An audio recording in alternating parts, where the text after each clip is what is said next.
Good morning mga kateknisyan ko. So meron po tayong ginagawa dito. Homosexual. Homo na 32 inches na TV. So asan ba yung backlight niya natin? So ito yung backlight niya mga kateknisyan. Yan. So ang backlight niya is pundido na. Dito nakalagay yan. So pinalitan natin na, pero same naman siya. Yan. Same siya ng botones. Yan. So dito na natin sa ibabaw nilagay. Wati yun maninuin, wati yung kamot mo. May maimod. So, testingin natin mga ka-technician kung talagang so, tingnan natin kung may standby na siya. O, ayan. Pati mo ilaw.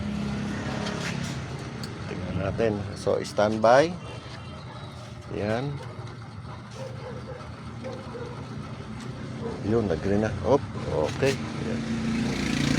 Meron na siyang backlight. So, tingnan natin pag nilagay natin tong cover kung maganda yung proseso. So, ayan, ilagay natin. Ayan.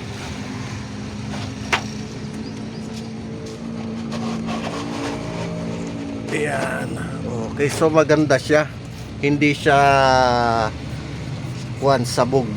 Kasi yung kanina nilagay ko, ito yung nilagay ko kanina. Itong dalawa na to sabog siya.